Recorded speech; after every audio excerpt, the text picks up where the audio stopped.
जय हिंद दोस्तों, फिर एक नए वीडियो के साथ आप सभी का स्वागत है आपके अपने चैनल डीएसपी ब्लॉग्स में। मैं हूं आपका दोस्त और होस्ट दीपक सिंह पत्रकार।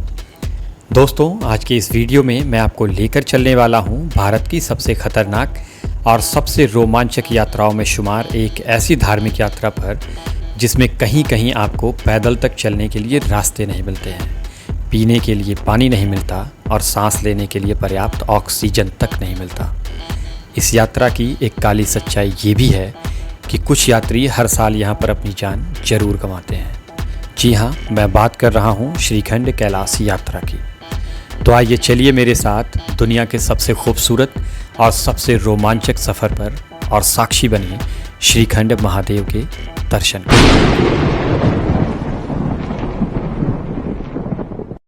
दिल्ली आईएसबीटी कश्मीरी गेट से शुरू हो चुकी है हमारी श्रीखंड महादेव की यात्रा। यदि आप भी आना चाहते हैं इस यात्रा में तो आप देश के किसी भी कोने से ट्रेन से या प्लेन से दिल्ली, चंडीगढ़ या कालका आ सकते हैं और वहां से आगे का सफ़र आप एचआरटीसी की बसों से पूरा कर सकते हैं। हमारी यात्रा का रूट था दिल्ली से चंडीगढ़ होते हुए शिमला, जहां से बस बदलकर हमें जाना था नारकंडा होते हुए रामपुर बुशहर, वहां से कुल्लू जिले के निरमंड तहसील के बागीपुल बस स्टैंड के लिए। ये दूरी लगभग 525 किलोमीटर की है और इसे पूरा करने में आपको लगने वाले हैं लगभग 13 से 14 घंटे। बागीपुल बस स्टैंड पहुंचने के बाद अब आपको जाना है अपने पहले इम्पॉर्टेंट डेस्टिनेशन यानी कि जाओ गाँव, जिसकी दूरी लगभग 6 किलोमीटर है। यदि मौसम और दिन सही रहता है तो आपको बड़े आसानी से यहाँ से कोई भी साधन मिल जाता है। हमारा समय सही था, हमें मिल गई थी यहाँ से एक पिकअप जिस पर सवार होकर हम निकल पड़े थे जाओ गाँव के लिए। जाओ से हम निकल पड़े हैं अपने पहले बेस कैंप सिंघाड़ के लिए, जिसकी दूरी लगभग 3 किलोमीटर है और ये दूरी तय करने के लिए हमें लगभग सवा घंटे से 1.5 घंटे लगने वाले हैं। यकीन मानिए दोस्तों, जाओ से निकलते ही बेहद खूबसूरत नज़ारे आपका साथ देने लगते हैं। कहा जाता है भगवान परशुराम के पिता ऋषि यमदग्नि की तपस्थली होने के कारण जाओ को यमदग्निपुर के नाम से भी जाना जाता है। लगभग 3 किलोमीटर का काफ़ी टफ ट्रैक पार करने के बाद आखिरकार हम पहुंच चुके हैं अपने पहले बेस कैंप सिंघाड़। यहाँ होता है हमारा मेडिकल एग्जामिनेशन और रजिस्ट्रेशन। यहाँ पर मेडिकली अनफिट पाए जाने पर आपकी यात्रा यहीं से रोक दी जाती है। हमारा ऑनलाइन रजिस्ट्रेशन हो चुका था, इसलिए यहाँ पर हमें ना कराना था मेडिकल और ना ही रजिस्ट्रेशन। हमें सिर्फ देनी थी अपने ऑनलाइन रजिस्ट्रेशन की डिटेल्स, जिसे सबमिट करके हम आ गए थे अपने कैंप में। यहाँ पर रात्रि भोजन के बाद हमने विश्राम किया। दिन भर की थकान होने की वजह से पता ही नहीं चला कि कब आँख लगी और कब सुबह हो गई। सुबह जल्दी उठकर हम सभी ने स्नान किया और बेस कैंप पर ही बने महादेव की इस विशाल प्रतिमा के समक्ष आकर आशीर्वाद प्राप्त किया। यहाँ से हम निकल चुके हैं श्रीखंड महादेव के अगले पड़ाव यानी कि अपने थाचड़ू बेस कैंप के लिए। सिंघाड़ से थाचड़ू बेस कैंप की दूरी लगभग 12 किलोमीटर है और सुनने में आया है कि वो भी काफ़ी टफ ट्रैक है। इस ट्रैक पर आपको कई तरह की चीज़ें मिलने वाली हैं, कई तरह की कठिनाइयाँ मिलने वाली हैं। अभी थोड़ा दूर ही हम चले थे, ये इतनी सीधी उतराई वाली सीढ़ी देखकर ही हमारे रोंगटे खड़े हो गए। कुछ और आगे पहुंचने पर हमें पता चला कि जो हम पार करके आए हैं वो कुछ भी नहीं, इससे ख़तरा ज़्यादा तो इसमें है। जैसे कि आप इसे ही देख लीजिए, इस खड़ी सीढ़ी से आपको उतरना है इस तेज़ बहाव वाले पानी में। ये पानी कोई आम पानी नहीं है, ये पहाड़ों पर बने ग्लेशियर और उनके पिघलने से बनने वाली नदी है। इसकी तेज़ आवाज़ आपके रोंगटे खड़े करने के लिए काफ़ी है। जैसे तैसे हम खुद को संभालते हुए महादेव का नाम लेते हुए इस रास्ते को पार करते हैं और आगे बढ़ते हैं। यकीन मानिए, अगर गलती से भी कोई इसमें गिरा तो उसके जिंदा रहने की कोई भी गुंजाइश नहीं बचती है। इसकी रफ्तार इतनी तेज़ है, इसकी आवाज़ इतनी तेज़ है कि मैं आपको बता नहीं सकता। आपको खुद आकर इसके यहाँ महसूस करना होगा। खैर, इसे जैसे तैसे महादेव का नाम लेते हुए हमने पार किया और निकल पड़े हम अपनी यात्रा के अगले पड़ाव की ओर। ये लोहे की लगभग 150 से ज़्यादा सीढ़ियाँ हैं, जिनसे उतरना भी अपने आप में एक बड़ा काम है। अगर हल्की सी भी चूक हुई, क्योंकि ये घिस चुकी हैं, आप ज़मीन पर जा गिर सकते हैं, बहुत ज़्यादा नुकसान हो सकता है। सिंघाड़ से लगभग 1.5 घंटे तक चलने के बाद अब हम पहुँच चुके हैं एक और महत्वपूर्ण स्थान पर, जहाँ पर यात्रियों के रुकने के लिए टेंट्स और लंगर की व्यवस्था भी होती है।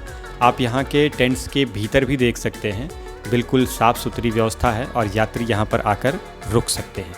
ये इम्पॉर्टेंट स्थान इसलिए भी है क्योंकि यहाँ पर होता है हमारा फिर से रजिस्ट्रेशन, यानी कि यहाँ पर एक बार फिर से हमें अपनी बेसिक डिटेल्स देनी है, अपना नंबर देना है अपने साथियों के साथ, और हम फिर आगे निकल जाते हैं।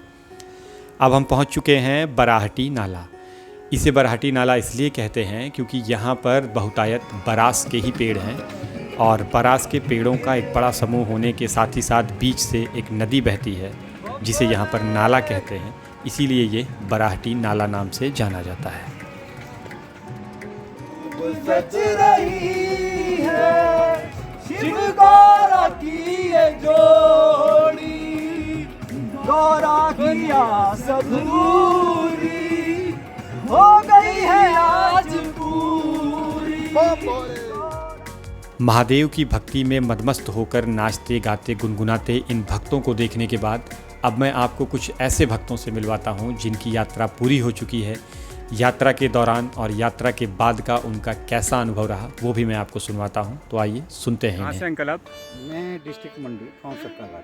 अच्छा, मंडी मीन्स यहीं हिमाचल से ही? जी जी जी जी, आपकी यात्रा पूरी हो गई अंकल? बिल्कुल जी, बहुत अच्छे से जय भोलेनाथ। अच्छा, आपको ऐसा लगता है, कई लोगों ने मुझसे कहा और यूट्यूब पे लोगों ने कहा कि यहाँ पे यात्रा पे कई लोग आके आधे रास्ते से लौट के चले जाते हैं, ऐसा भी होता है क्या? होता है जी, बिल्कुल होता है। क्या ऐसा कभी आपने किसी को देखा कि कोई ऐसा लौटा हो? देखा जी, देखा। कहाँ पे देखा आपने? हमने देखा जहाँ जो श्रीखंड महादेव हैं जी, जी, उससे हार्डली कोई 200 मीटर एक लड़का, उसकी एज लगभग कोई नियर अबाउट रही होगी 25-26 साल की। अच्छा, वो वहाँ से वापस हो गए।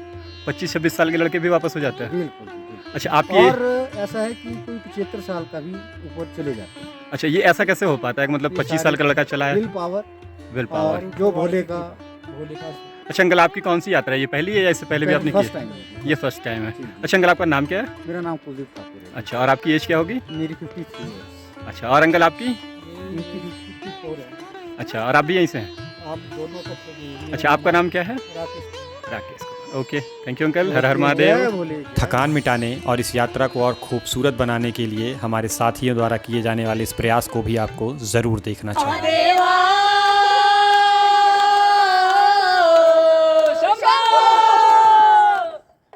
ओ मेरा भोला है भंडारी, करे नंदी की सवारी, भोलेनाथ रे ओ शंकर नाथ रे, ओ गौरा भांग रगड़ के बोली, तेरे साथ है भूतों की डोली, शंभुनाथ रे ओ शंकरनाथ रे।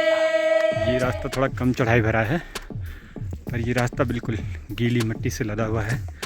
मेरे पैर बिल्कुल कीचड़ में होते हुए जा रहे हैं, और इस रास्ते पे काफ़ी धुंध है।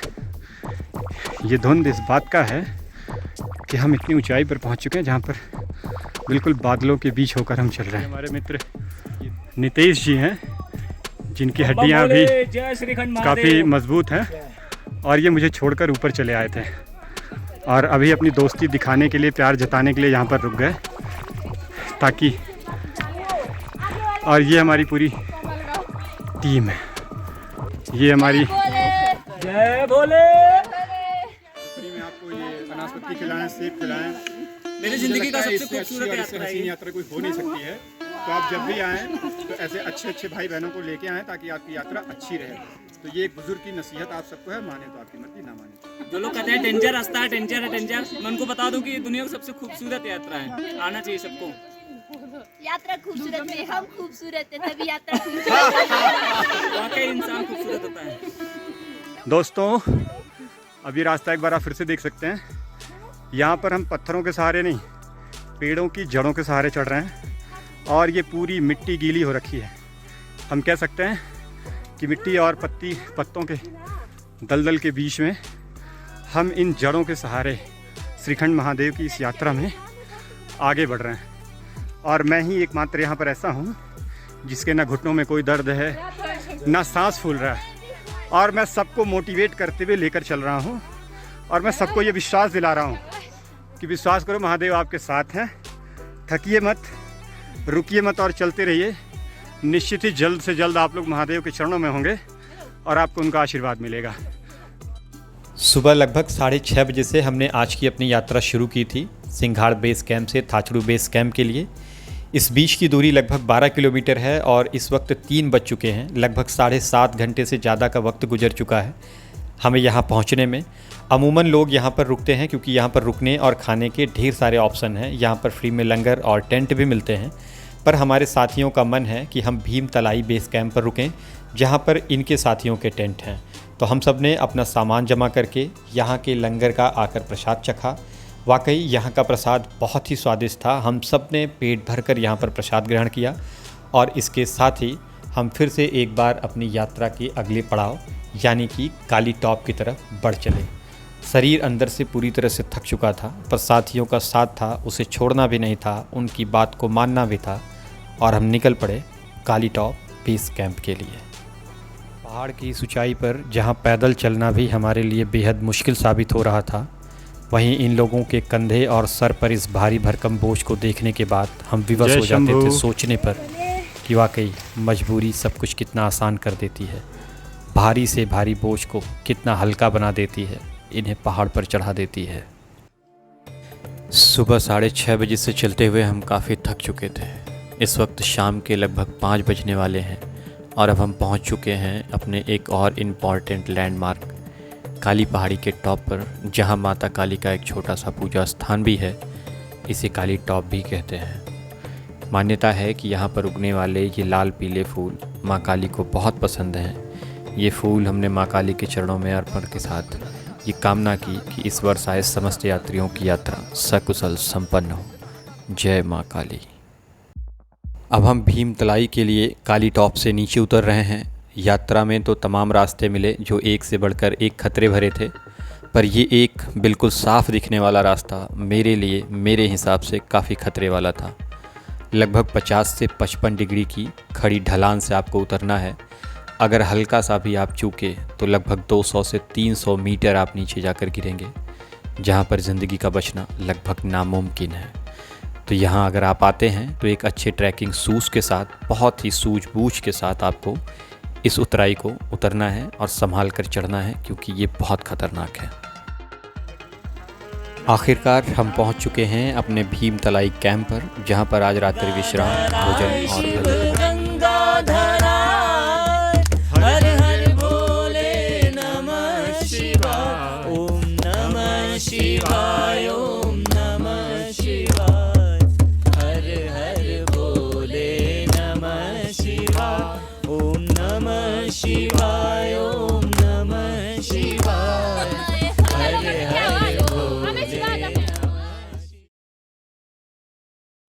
दिन भर की भागम भाग और उथल पुथल के बाद अब जाके ज़िंदगी थोड़ी सी पटरी पे आई है, शांति में आई है। और हम सब आ चुके हैं अपने टेंट में सोने के लिए। ये हमारा टेंट, बाहर खूब झमाझम हो रही है बारिश, पर यहाँ अंदर बारिश की एक बूंद भी नहीं है।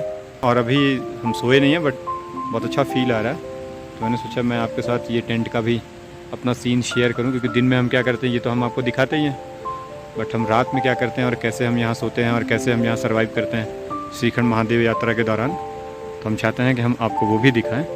तो इस तरह से हम यहाँ पे रात में सोते हैं और अपनी रात बिताते हैं। हर हर महादेव।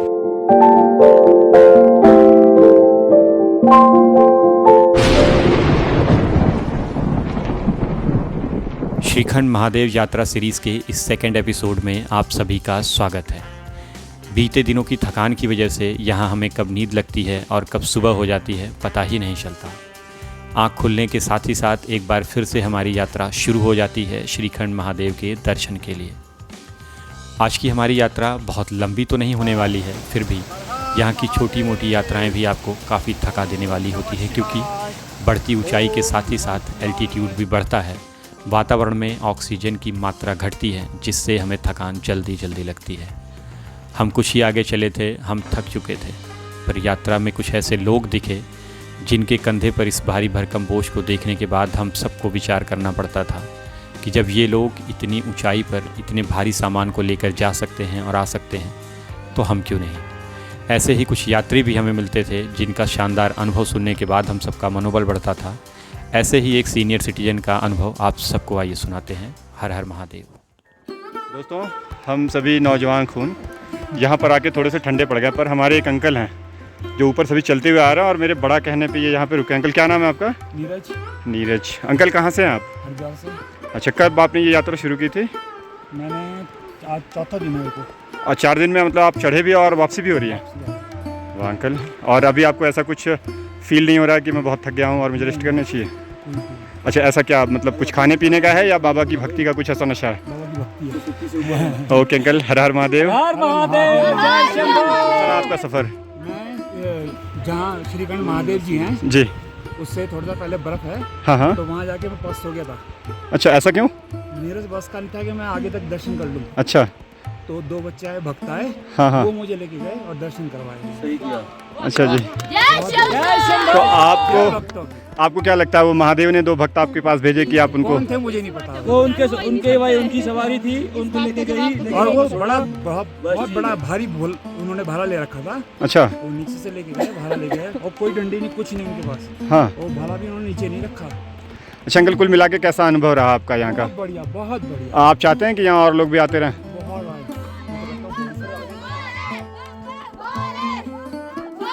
बम बम भोले भोले महादेव शंभो। हमारी आज की यात्रा का ये सबसे टफ पैच अब हमारे सामने है, जिसे दूर से देखकर हमें इसकी भयावहता का कोई अंदाज़ा नहीं लगा, पर पास पहुंचने पर, इसे समझने पर हमें लगा कि अब हम एक बड़े खतरे के पास आ चुके हैं। हमें सतर्कता बहुत बढ़ानी होगी, बहुत संभल कर इसे पार करना होगा। दोस्तों, इस ग्लेशियर की शुरुआत वहाँ हुई है जहाँ पे आप थोड़ा सा पानी देख रहे हैं, और ये मेरे सामने ये जो काली मिट्टी और इधर सफ़ेद, ये सब कुछ बर्फ़ है, ये पूरा ग्लेशियर है। पर हाल ही में यहाँ पे एक भारी लैंडस्लाइड हुआ है, जबकि आप यहाँ पे ताज़ी मिट्टी भी देख सकते हैं और ये कंकड़ पत्थर भी देख सकते हैं। इसकी वजह से ये काला हो गया, नहीं तो ये पूरा एक बहुत बड़ा बर्फ़ का चट्टान है। और इस चट्टान के ऊपर से होकर इन सारे श्रद्धालुओं को श्रीखंड महादेव की यात्रा के अगले पड़ाव लगभग की ओर 30 डिग्री बढ़ना के है। ढलान वाले इस ग्लेशियर के पैच को पार करते समय आपको बहुत ज़्यादा सावधान होकर अपना एक एक कदम आगे बढ़ाना चाहिए। ये ग्लेशियर कहीं पर मोटा है तो कहीं पर पतला, ये कभी भी आपके वजन से धंस सकता है और आप इसके नीचे बहने वाले झरने में गिर सकते हैं। इस ग्लेशियर के पैच पर चलते समय आपको अपना एक एक कदम संभाल कर इसलिए भी आगे बढ़ाना चाहिए कि यदि आप यहाँ से फिसलते हैं तो काफ़ी गहरी खाई में जा सकते हैं, जान तक जा सकती है।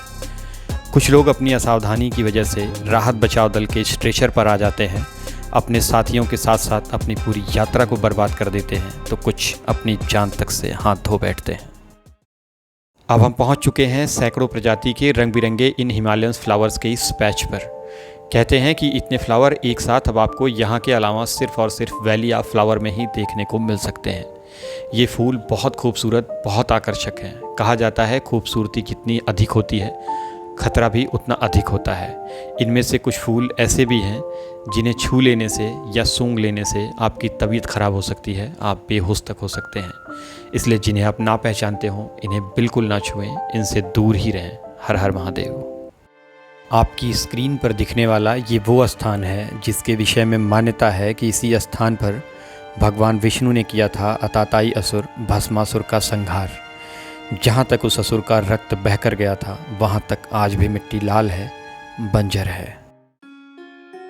हमारी आज की ये यात्रा बहुत लंबी नहीं होने वाली थी, इसलिए जगह जगह पर रुककर मौज मस्ती करते हुए, आराम करते हुए, कुछ खाते पीते, गाते गुनगुनाते हुए हम बढ़ते चले जा रहे थे अपने सफ़र में। आज सुबह लगभग 8 बजे से हमने अपने इस सफ़र की शुरुआत की थी भीमतलाई कैंप से, और हमें जाना था भीमडवारी कैंप तक। दूरी बहुत ज़्यादा नहीं थी, इसलिए हम आराम से चलते जा रहे थे। दोपहर के लगभग 2 बजे थे और हम पहुंच चुके थे अपने भीमडवारी कैंप में, जिसे बनाया है जाओ गांव के ही निवासी श्री उदयराम नेगी जी ने। नेगी जी का ये टेंट काफ़ी साफ़ है, काफ़ी स्वच्छ है, और ये हमारे स्वाद और सेहत को ध्यान में रखते हुए काफ़ी लजीज व्यंजन बनाते हैं। आज की शाम हम नेगी जी के इसी टेंट में भोजन करेंगे, विश्राम करेंगे और भजन करेंगे। हर हर महादेव।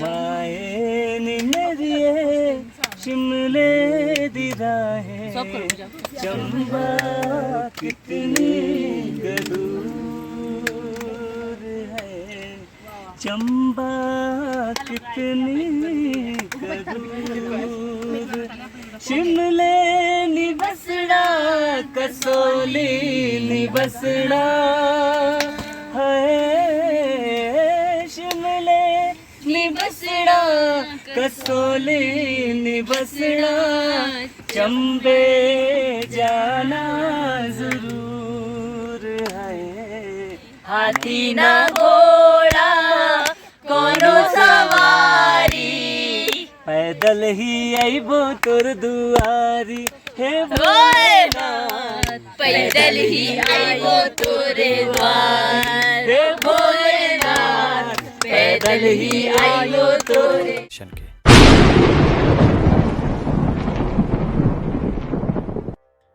श्रीखंड महादेव यात्रा सीरीज़ के इस थर्ड एपिसोड में आप सभी का स्वागत है। इस वक्त हम भीमडेवारी कैंप में हैं, जहां पर बीती रात हमने स्टे किया हुआ था। अब एक बार फिर से दिन निकलने के साथ शुरू हो गई है हमारी श्रीखंड महादेव तक पहुंचने के लिए यात्रा।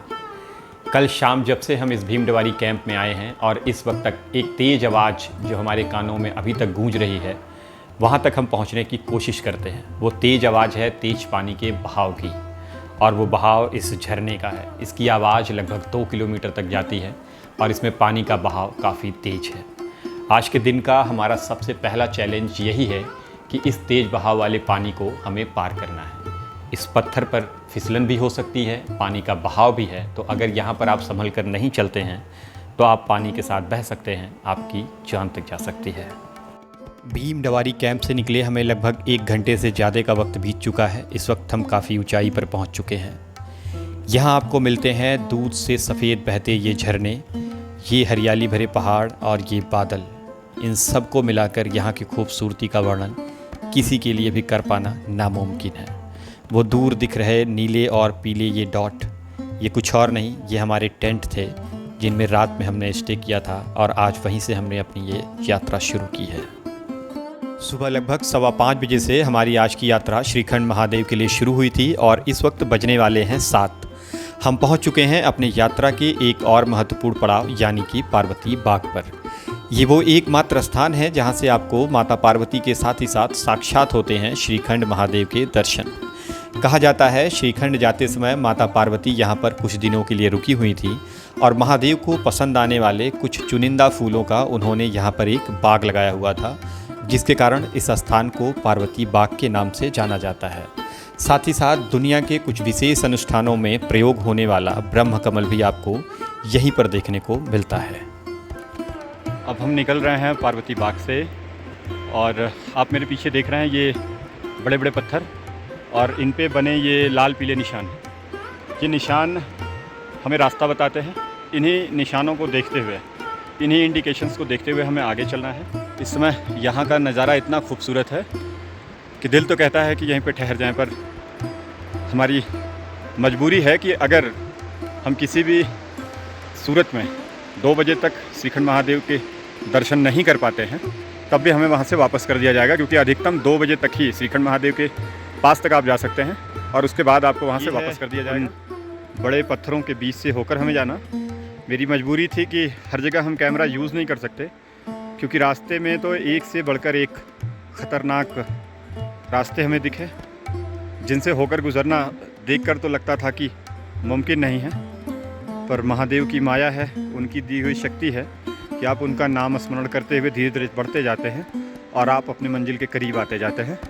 इन पत्थरों पे चलना इतना आसान नहीं है। ये कोई भी पत्थर, आप इनसे फिसल सकते हैं, आपको चोटें आ सकती हैं और आपका आगे का रास्ता दुश्वार हो सकता है। पर अगर आप महादेव के सच्चे भक्त हैं, मन में आपके श्रद्धा है और आप महादेव का स्मरण करते हुए चल रहे हैं, तो ये रास्ते आपके लिए बहुत ज़्यादा दुखदायक तो नहीं होने वाले हैं।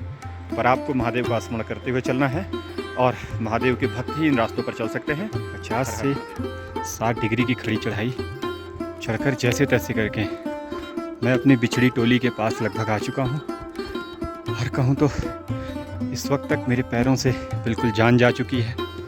घंटों तक पैदल चलने के बाद काफ़ी थके हारे हुए हम पहुंच चुके थे अपनी यात्रा के एक और महत्वपूर्ण पड़ाव यानी कि नैन सरोवर पर। मान्यता है महादेव के वियोग में विलाप करती हुई माता पार्वती के आंसुओं से यहाँ पर एक तालाब बन गया था, जिसे अब नैन सरोवर नाम से जाना जाता है। नैन सरोवर ही वो आखिरी पॉइंट है जहाँ से आपको पीने का पानी मिलता है। अब इसके ऊपर आपको पीने का कहीं भी पानी नहीं मिलने वाला है। यहाँ पर आपको बहुतायत छोटे बड़े पत्थरों को एक दूसरे पर सजाकर रखा हुआ दिख जाएगा।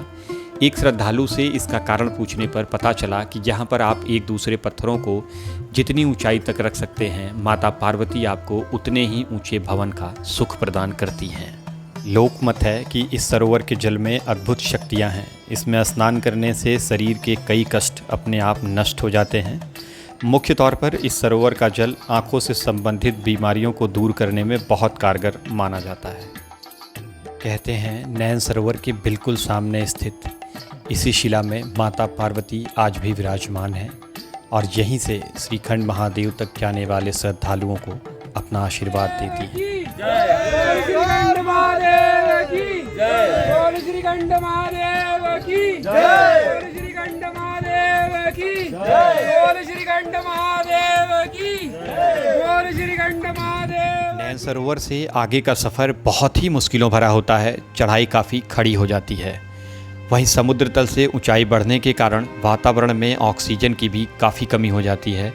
सामान्य तौर पर सांस लेने में भी दिक्कत महसूस होने लगती है। ऐसे जगहों पे आपको बहुत संभाल के धीरे धीरे कदम आगे बढ़ाना चाहिए। हमारे साथ ये भैया हैं और इनके साथ कुछ और लोग भी हैं। भैया जिनके साथ आए हैं उन लोगों ने भी शायद इस चीज़ का ध्यान नहीं दिया कि इतनी ऊंचाई पर ऑक्सीजन कम होना बिल्कुल स्वाभाविक सा है और भैया आप ना लंबी सांस इस लीजिए, ऑक्सीजन को खींचिए लंबी मेंटेन सांस। करने के लिए साथ में कपूर होना चाहिए था, ऐसे साथ खींचिए, में गगन विक्स सांस या को भरिए, फिर टॉफी छोड़िए। होना चाहिए था। तो भैया यहाँ पर चलते समय भी यही करना है। काफ़ी चलेंगे कष्ट आप, महसूस कर रहे हैं। सांस लेंगे। कहाँ से हैं भैया आप? चंडीगढ़ से क्या नाम है आपका? एसके गोस्वामी। एसके गोस्वामी। कब आपने ये यात्रा शुरू की थी भैया? ये हमने परसों से की। अच्छा, परसों में 23 तारीख से। और आप लगातार चलते आ रहे हैं। यहाँ पर आपको थोड़ी सांस की समस्या महसूस हो रही है और थोड़ा सर दर्द। हाँ जी। चलिए, अभी ये विक्स लेने के बाद कुछ आपको हल्का फुल्का रिलीफ लग रहा है आपको ऐसा? और ये कपूर भी आप खोल लीजिए, बीच बीच में सूंघते रहिए और इस कपूर को कपड़े के किसी कोने में बांध लीजिए, नहीं तो वो गिर जाएगा। और ये गमछा है ना, लाइन आज बांध। की यात्रा हमने भीमडवारी कैंप से सुबह 5:15 बजे शुरू की थी। ये हमारे लिए सबसे बड़ी चूक थी। हमें भीमडवारी कैंप में नहीं, हमें पार्वती बाग कैंप में रुकना चाहिए था और सुबह लगभग 3:30-4 बजे से हमें इस यात्रा को शुरू कर देना चाहिए था। बढ़ते समय के साथ यहाँ का मौसम भी ख़राब हो जाता है। यहाँ के मौसम में धुंध छा जाती है, दूर तक कोई व्यू आपको नहीं दिखाई देता है। साथ ही साथ आज ही आपको श्रीखंड महादेव के दर्शन करके वापस अपने भीमडवारी कैंप में जाना है। ये दूरी बहुत लंबी साबित होने वाली है, हम सब के लिए बहुत मुश्किल साबित होने वाली है। यदि आप शिव की शक्ति में विश्वास नहीं रखते हैं, यदि आप शिव की सत्ता पर भरोसा नहीं करते हैं, तो मेरा मानना है कि आपको इस यात्रा पर एक बार ज़रूर आना चाहिए, क्योंकि बिना महादेव के चाहे इस यात्रा पर कोई नहीं आ सकता है। ये मेरे महादेव की ही माया है कि ये दिव्यांग भक्त यहाँ तक चला आया है। कहा जाता है कि अकाल मृत्यु से वो डरे जो काम करे चांडाल का, काल उसका क्या बिगाड़े जो भक्त हो महाकाल का। जिन रास्तों पर सीधे खड़े रह पाना भी मुश्किल हो, उन रास्तों पर इतनी आसानी से चलकर अपने सफ़र को पूरा कर लेना कोई आम बात नहीं है। ये महादेव की ही शक्ति है, ये महादेव की ही माया है। हर हर महादेव। फिर हम आ गए हैं श्रीखंड महादेव के बहुत ही करीब और आप सबने अब तक सुनी होगी अग्नि परीक्षा। अब हमारी होने वाली है बर्फ परीक्षा और ये विशाल ग्लेशियर आप देख रहे हैं और बर्फ परीक्षा के साथ ही साथ यहाँ पर वर्षा परीक्षा भी चल रही है। मतलब तेज़ बारिश और ये मोटे बर्फ़ के चट्टान और बिल्कुल 45 से 50 डिग्री वाली खड़ी चढ़ाई। फिर भी महादेव के भक्तों के अंदर का ये जोश इन्हें यहाँ तक चलने का साहस देता है। अब हम पहुँच चुके हैं महादेव के बेहद करीब। बस कुछ कदमों की दूरी है और महादेव हमारे सामने होंगे। पर महादेव तक पहुँचने से पहले इस विशाल ग्लेशियर से होते हुए हमारे जूते तो पूरी तरह से वाटरप्रूफ हैं, पर यकीन मानिए इस समय हमारा पूरा पैर का पंजा सुन पड़ चुका है, हमारी अंगुलियां पूरी तरह से सुन पड़ चुकी हैं। जैसे तैसे करके मैंने इस छाते को पकड़ा हुआ और मोबाइल को।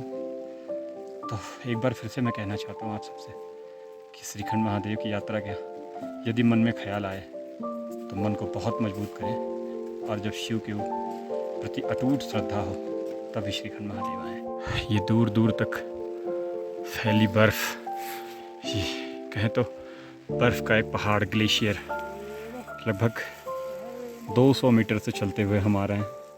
मैं आके एक जगह रुका हूँ और मेरे पीछे के महादेव भक्त अभी धीरे धीरे चलते हुए आ रहे हैं, और ये बहुत बड़ा ग्लेशियर है, और इसके बाद महादेव के होंगे दर्शन। और इन तमाम आखिरकार जय शंभो। हम दोनों भाई आ गए हैं श्रीखंड महादेव के बिल्कुल करीब। अब चंद कदमों की दूरी है और महादेव के दर्शन है और उनका आशीर्वाद है। जय श्रीखंड महादेव।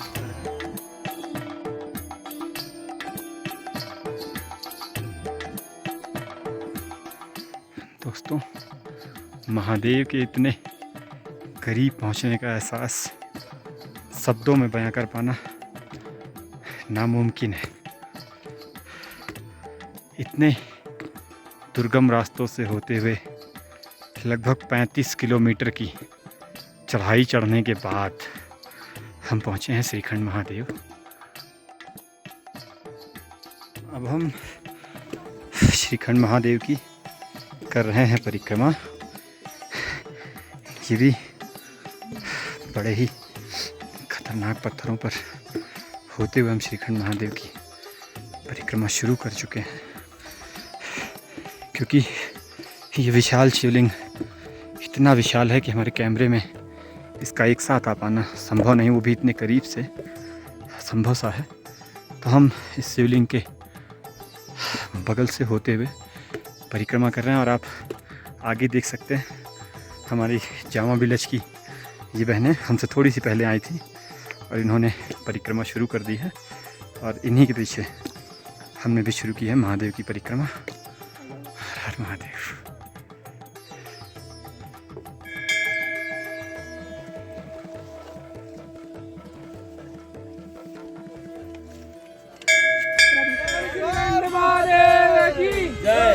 श्रीखंड महादेव की जय। श्रीखंड महादेव की जय। श्रीखंड महादेव की।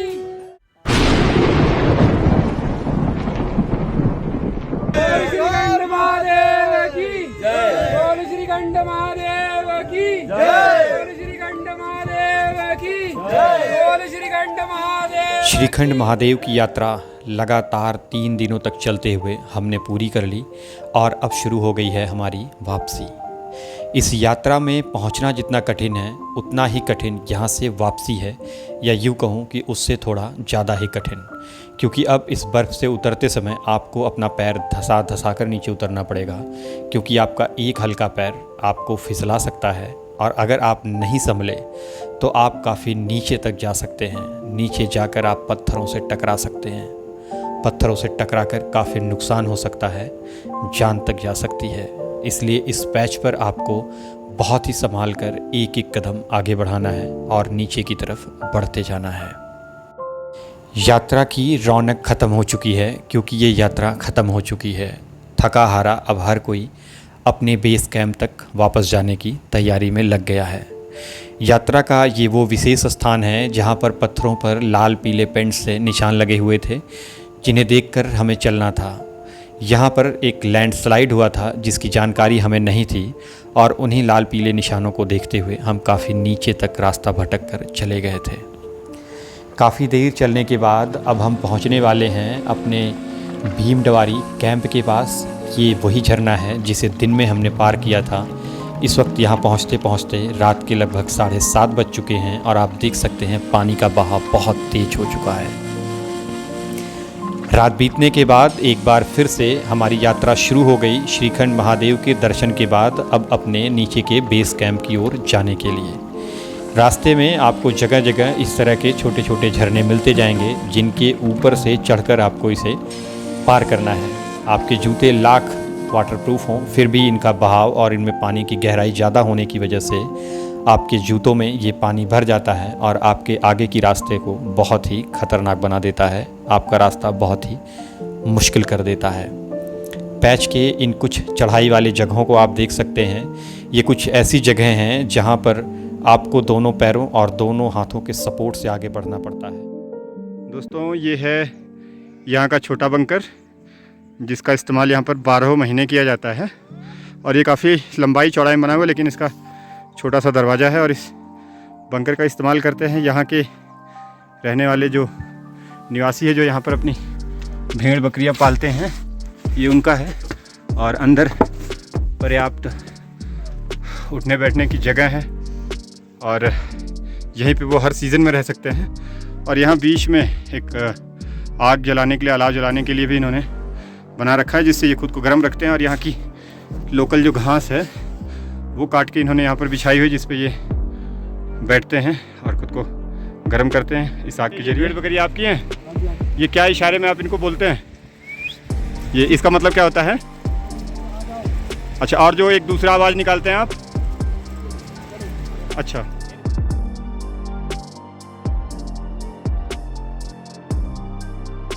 यात्रा समाप्त हो चुकी है। ज़्यादातर यात्री और दुकानदार यहाँ से अपना काम समेट कर नीचे की तरफ जा चुके हैं।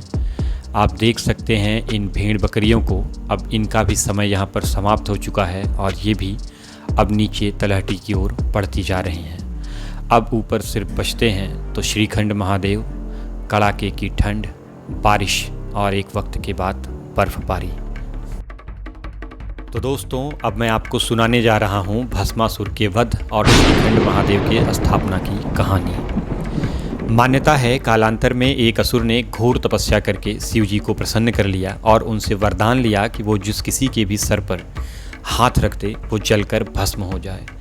भस्म कर देने वाले इस वरदान को पाने के कारण ही उस असुर को भस्मासुर नाम से जाना जाता है। भस्मासुर ने अपनी इस शक्ति का पूरे संसार में बहुत ही दुरुपयोग किया, पूरे संसार में अत्याचार की पराकाष्ठा को पार कर लिया। भस्मासुर के अत्याचार से पीड़ित जनों का समाचार ऋषि नारद मुनि ने महादेव को दिया, जिस पर महादेव ने भस्मासुर को बुलावा भेजा ताकि वो उन्हें इस प्रकार से अत्याचार न करने की सलाह दे सकें। महादेव के बुलावे पर आए भस्मासुर की कुदृष्टि माता पार्वती पर पड़ गई और माता पार्वती को महादेव से पाने के लिए वह घमंडी असुर महादेव से मिली शक्तियों को उनके ऊपर प्रयोग करने के लिए उनकी तरफ दौड़ पड़ा। महादेव अपनी दिए शक्तियों को खंडित नहीं कर सकते थे, इसलिए वो वहाँ से अंतर्ध्यान होकर एक कंदरा में चले गए। क्योंकि उस कंदरा ने महादेव को ढक लिया था, इस कारण आज भी उस कंदरा को देवढाक के नाम से जाना जाता है। महादेव के अंतर्ध्यान होने के वियोग में माता पार्वती बेहद दुखी थीं और उनके दुख का हरण करने हेतु महादेव की ही प्रेरणा से भगवान विष्णु ने भस्मासुर की काम वासना के अनुरूप मोहिनी का वेश धारण कर उनके समक्ष नृत्य का प्रस्ताव रखा और नृत्य करते करते स्वयं भस्मासुर ने अपने सर पर हाथ रख दिया और वो भस्म हो गया। इस प्रकार से भस्मासुर का अंत हुआ। अब माता पार्वती के विशेष आग्रह पर भगवान शिव उस कंदरा से सीधे एक तेज़ धमाके के साथ निकले श्रीखंड के टॉप पर। वहाँ सब कुछ टूट गया, पर वो एक शिला जो आज भी 75 फीट की है, जिसे आज भी कहते हैं कि वो शिवलिंग है, उसी के साथ वहाँ पर स्थापित हो गई। इस प्रकार से भस्मासुर का वध और श्रीखंड महादेव की स्थापना हुई श्रीखंड के टॉप पर। हर हर महादेव। ये अब हम आकर रुके हुए हैं भीमतलाई पर। ये हैं हमारे टीम के सबसे बड़े भैया सेवाराम भैया और ये हैं मीनू नेगी भैया। और हम सब यहाँ बैठे हुए क्योंकि अब भीड़ कम हो चुकी है, तो यहाँ हम चूल्हे के पास एकदम बैठे, हमारे कपड़े भी सूख रहे हैं, हम गर्मी का आनंद भी ले रहे हैं। और हमारे लिए एकदम मीनू भैया गर्मा गर्म पराठा बनाने की तैयारी कर रहे हैं और हम उसे खाने के बाद फिर देखेंगे, बारिश अगर कुछ कम होती है तो नीचे चलेंगे।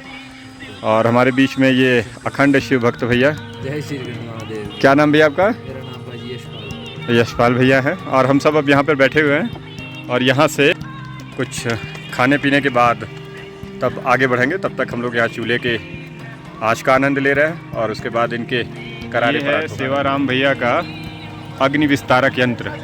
ये धीरे से चलाता है और इतनी तेज़ हवा इससे निकलती है कि चूल्हे में पूरी आग एकदम भड़क जाती है। और ये हमारा पराठा लगभग बनकर तैयार हो चुका है।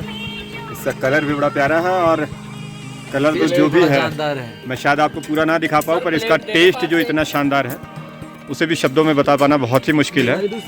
पर अगर ऐसा टेस्ट आपको कहीं चाहिए तो फिर आपको यहीं आना पड़ेगा, क्योंकि ऐसा टेस्ट दोबारा आपको कहीं और मिलने वाला नहीं है। दोस्तों, पिछले 4 दिनों से लगातार यहाँ पर छोटी बड़ी बूंदों के साथ बारिश जारी है और यात्रा ऑफिशियली ख़त्म हो चुकी है। आप देख सकते हैं कि यहाँ पर जब हम जा रहे थे तो यहाँ पर बड़े अच्छे और व्यवस्थित टेंट्स लगे हुए थे, रुकने के काफ़ी अच्छे ऑप्शन, खाने के काफ़ी अच्छे ऑप्शन।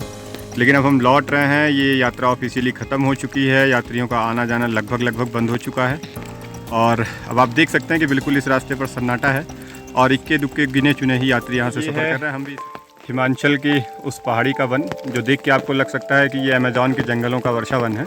और यात्रा के दौरान ये एक अंकल हमें मिले हैं और लोग कहते हैं कि सीनियर लोग इसको, ओल्ड एज लोग इसको जो है इस यात्रा को नहीं कर सकते। तो देखते हैं अंकल क्या नाम है आपका? तन्मय भट्टाचार्य जी। कहाँ से हैं आप? कलकत्ता का नज़दीक चिंसुला से। अच्छा, चिंसुला से। क्या एज होगी अंकल आपकी? 68 प्लस।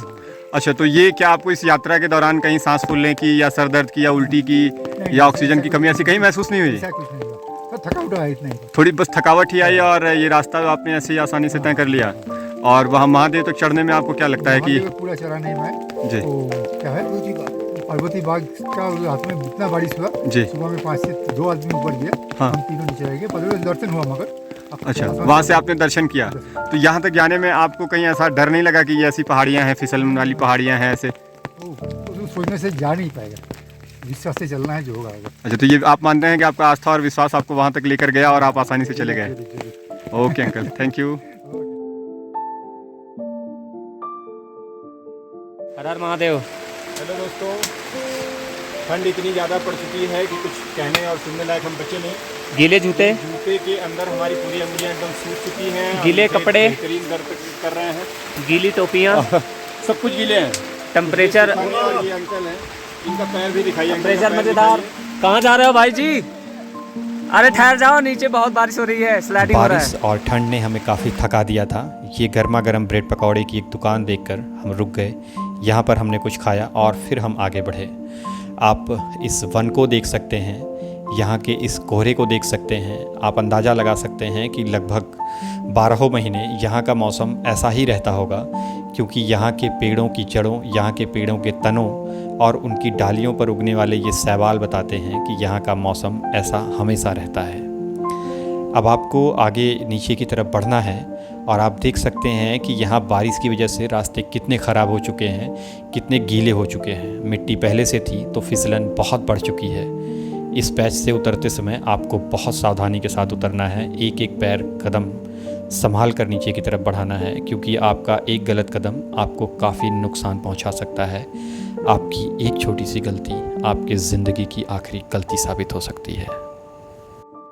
दोस्तों, हिमालय की गोद में तमाम तरह की औषधियाँ हैं, तमाम तरह के फल हैं और हम चलते हुए काफ़ी थक चुके हैं। हमें दिखाइए यहाँ की बेर, जो कि टेस्ट में थोड़ी खट्टी है पर मीठी भी है और इसमें है प्रोटीन की और विटामिन सी की भरपूर मात्रा, जिसको खाने से हमें एनर्जी मिलेगी और इस एनर्जी के साथ हम बड़े आसानी से अपना सफ़र तय करके नीचे पहुंच सकते हैं। तो जब भी आप ऐसे पहाड़ों पर जाएं तो आपको इन पौधों की जानकारी होनी चाहिए, ताकि आप बिना किसी साधन के भी यहाँ से फल लेकर खा सकें और रास्ता अपना कंप्लीट कर सकें। देवदार के इस घने और हरे भरे वन में पहुंचने के बाद दिल कहता था कि बस यहीं पर वक्त ठहर जाए, हम यहीं रह जाएं, यहीं के। दोस्तों, आज हमारी यात्रा का 5वां दिन है और अब हम सीधे वहाँ से दर्शन करके वापस आ रहे हैं। और मैं बीच बीच में काफ़ी मेरी निगाहें जाती थी, एक अकेली महिला हैं जिनके साथ ना कोई साथी है ना कोई संगाती है और ये ऐसे ही मस्ती में धीरे धीरे चलती रहती है। तो सिस्टर, क्या नाम है आपका? जी, मेरा नाम सुनीता भौमिक। कहाँ से हैं आप? जी, मैं त्रिपुरा से हूँ बट वेस्ट बंगाल में अभी रहती हूँ। अच्छा, क्या करती हैं आप? मैं एडवोकेट हूँ। एडवोकेट हैं आप? तो फिर आप ये अकेले क्यों आए? आपके पास कोई टीम में नहीं आई? हमको अच्छा लगा इसलिए हम आ गए। अच्छा, तो हमने बहुत जन से पूछा, कोई नहीं आया, इसलिए हम अकेले ही चले आए। अच्छा, तो आपने कोशिश की लोगों को साथ लाने की, लेकिन कोई आया नहीं? अप्रोच किया लेकिन कोई राजी नहीं हुआ। अच्छा, और कैसी रही आपकी ये यात्रा, कैसा लगा आपको? बहुत ज़्यादा स्पिरिचुअली बहुत ज़्यादा अपलिफ्टमेंट फील हो रहा है, ऐसा लग रहा है कुछ अकम्प्लिश करके आए। अच्छा, आपको कहीं ये डर नहीं लगा कि अगर मेरे साथ कुछ दुर्घटना हो गई और मैं अकेले हूँ तो मेरा क्या होगा? क्या होगा मत जाओ, इससे ज़्यादा क्या होगा? मौत का कोई खौफ नहीं है? नहीं है, चलिए चलते हैं। अब हम पहुंच चुके हैं बरास के जंगलों के पास बहने वाली उस छोटी सी नदी के पास, जो कि पहाड़ों पे बने ग्लेशियर के पिघलने से बनी हुई है। यहाँ की भाषा में इसे नाला कहते हैं, इसलिए इस स्थान को बराहटी नाला नाम से जाना जाता है। इसी के पास इस छोटे से मंदिर को देखकर हम सब इसकी खूबसूरती से मंत्रमुग्ध हो गए और ख़ुद उस मंदिर में जा पहुँचे। यहाँ की देवी से हमने आशीर्वाद प्राप्त किया और निकल पड़े एक बार फिर से अपने बेस कैंप सिंघाड़ की तरफ। ये 150 सीढ़ियाँ जिनसे हम उतर कर आए थे, अब फिर इन्हें चढ़कर हमने पार किया और उस पैच पर पहुँचे जहाँ का पानी मैंने आते समय भी आपको दिखाया था कि बहुत तेज़ रफ्तार के साथ बहता है। इसकी तेज़ आवाज़ आपके कानों तक जाती है और आपके दिल की धड़कनों को बढ़ा देती है, क्योंकि बिल्कुल इसी से छूता हुआ एक पतला सा रास्ता जिस पर किसी तरह का कोई सुरक्षा घेरा नहीं है, उससे आपको पहाड़ी से सटकर धीरे धीरे हरि ओम हरि राम कहते हुए आगे बढ़ना पड़ता है और आप हर हर महादेव के नारों के साथ इसे पार कर जाते हैं। अब हम पहुंच चुके हैं इन सारे रास्तों को पार करके एक बार फिर से अपने सबसे पहले बेस कैंप सिंघाड़, और अब हम जाने वाले हैं सिंघाड़ के कम्युनिटी किचन में, जहां पर बन रहा है भक्तों के लिए प्रसाद। यहाँ के इस भंडारे में मैंने भी अपना श्रमदान दिया और रात्रि के भंडारे में मैंने यहाँ के लोगों के साथ मिलकर बहुत ढेर सारी रोटियाँ बनाई और सब भक्तों के बीच में हमने उसे परोसा भी, सबके साथ हमने खाया भी। बहुत ही आनंद आया। यहाँ के लोग बहुत ही व्यवहारिक और बहुत ही एनर्जेटिक होते हैं। बड़े ही सेवा भाव से इन सब ने घंटों तक मेहनत करने के बाद यहाँ के रुके दर्शनार्थियों के लिए ये रोटियाँ बनाई थी। मेरा भी थोड़ा सहयोग इनमें रहा। मैं भी इनका सहयोग करके खुद को बड़ा ही सौभाग्यशाली महसूस कर रहा था, क्योंकि इस तरह का सेवा का कार्य मैंने इससे पहले पहाड़ी के किसी मंदिर पर नहीं किया। रात्रि बीतने के बाद एक बार फिर से सुबह के भंडारे में प्रवेश कर गया था और वहाँ पर जाकर एक बार फिर से मैंने अपना श्रमदान दिया। सुबह के मेन्यू में आलू का पराठा था, जिसे बनाने के लिए एक बार फिर से मैं इन लोगों के साथ बैठ गया। तो इस समय हम हैं सिंघाड़ के इस कम्युनिटी किचन में, जहां पर हम जा रहे हैं भक्तों के लिए गर्मा गर्म आलू पराठे बनाने। आप देख सकते हैं कि हमारे साथ ये हैं हमारे नरेश भैया, जो कि लोई काटने में एक्सपर्ट हैं। अभी ये इस आटे को लेके घोल कर रहे हैं, उसके बाद इसे थोड़ा सा चौड़ा करेंगे और उसके बाद इसमें भरेंगे ढेर सारा आलू का ये मसाला। और फिर हमारा और लकी भैया का काम है कि हम इन आलू में मसाले जो भरे हुए हैं, इसको फिर हम बड़ा करके पराठे का आकार देंगे। और उसके बाद फिर हमारे ये हैं प्रकाश भैया, जो कि इसे बढ़िया से पकाने का काम करेंगे। और उसके बाद हमारी पूरी टीम है जो ये भक्तों के बीच में इसको सर्व करेगी। तो बस देखते जाइए, कुछ ही देर में हम सब यहाँ से एक बढ़कर एक स्वादिष्ट पराठे बनाकर भक्तों के बीच में परोसेंगे। तो आगे का जो भी कार्यक्रम होता है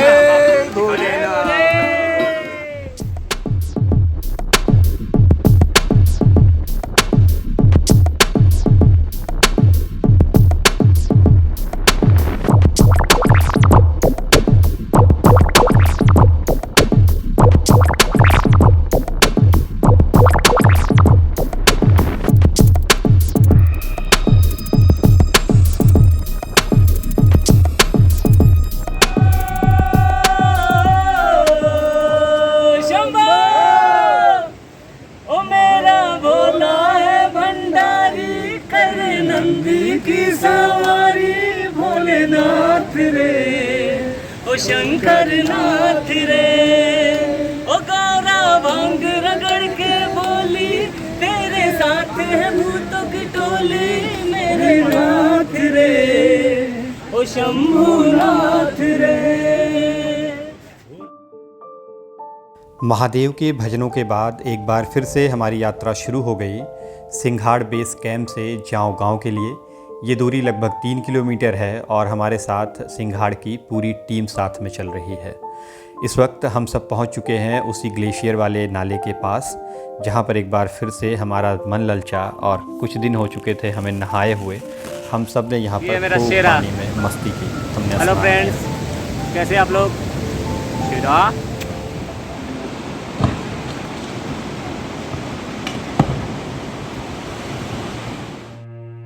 पिछले कुछ दिनों से यहाँ का मौसम और माहौल बहुत ख़राब हो रखा है। यहाँ पर लगातार बारिश चल रही है, जिसकी वजह से छोटे बड़े लैंडस्लाइड लगातार चल ही रहे हैं। नीचे नदी की तरफ दिखने वाली वो पाइपलाइन पूरी तरह से बर्बाद हो चुकी है लैंडस्लाइडिंग की वजह से। यहाँ अभी भी रह रहकर बारिश हो रही है और रह रहकर छोटे मोटे लैंडस्लाइड भी होते ही जा रहे हैं। हम जब यहाँ से यात्रा के लिए जा रहे थे तो यहाँ पर एक बड़ा ही छोटा सा मंदिर, बहुत ही प्यारा सा मंदिर था, जिसके लिए हमने विचार किया था कि वापसी के दौरान हम यहाँ पर रुकेंगे और कुछ वक्त इस मंदिर के पास बिताएंगे। पर इस मंदिर के पास भी एक बड़ा लैंडस्लाइड हुआ, जिसकी वजह से एक बड़ा बरास का पेड़ इस मंदिर से आ टकराया और ये मंदिर पूरी तरह से ध्वस्त हो चुका। इस वक्त इस मंदिर के पास सिर्फ़ और सिर्फ उस पेड़ का और मंदिर का मलबा ही शेष बचा है।